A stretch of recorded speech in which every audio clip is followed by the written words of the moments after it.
Ministra Saúde apela ao enfermeiro no parteira Sira a do serviço ou paciência no domínio. Ministra Saúde Hatolia Hirakne foi participa em celebração Loro Mundial Enfermeiro no parteira terça no Hospital Nacional Guido Valadares.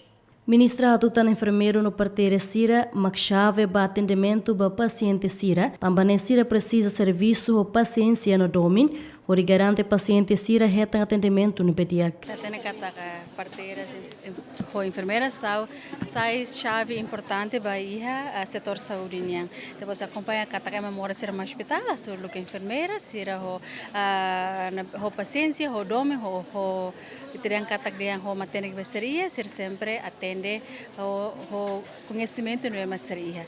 Neba uma mensagem maquinei, parabéns para a comemoração Lorong Internacional, para Lorong enfermeiro no parteira niang, usa no fato ita hotu atu é excelente de serviço, íamos compromisso, íamos compaixão, o domínio, a paciência beteia, e também a prestação de liba cuidado de memória sira hodia, atu não paciência não é macamai, fila alta hodia e contente muito com a família sira. Presidente da Associação Enfermeiro Timor-Leste mostra apelo para enfermeiro sira a do serviço profissional onde for atendimento no dia para paciente. Internacional para Lorong enfermeiro nele, dia kata que tem enfermeiro e tem futuro e empodera enfermeiro maka salva vida. Significa que o mensagem tema neve maka aí se informar enfermeiros Timor-Leste né.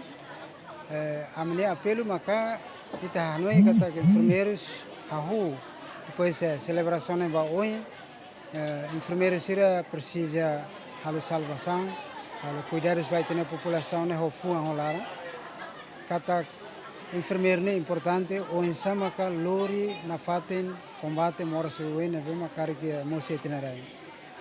Tamba ho irene maka associação lhe dirigente a ETL, apelo vai ter enfermeiro sira, na fatem hadomi hodfuan hodomi for tratamento de saúde neve maka qualidade, ho honestidade, ho profissionalismo, ho etnia paciência bate na população. Dadang ne parteira e harailaran hamutu krihun rua no enfermeiro rihun tolu. Andrea Caldeira, Gemen.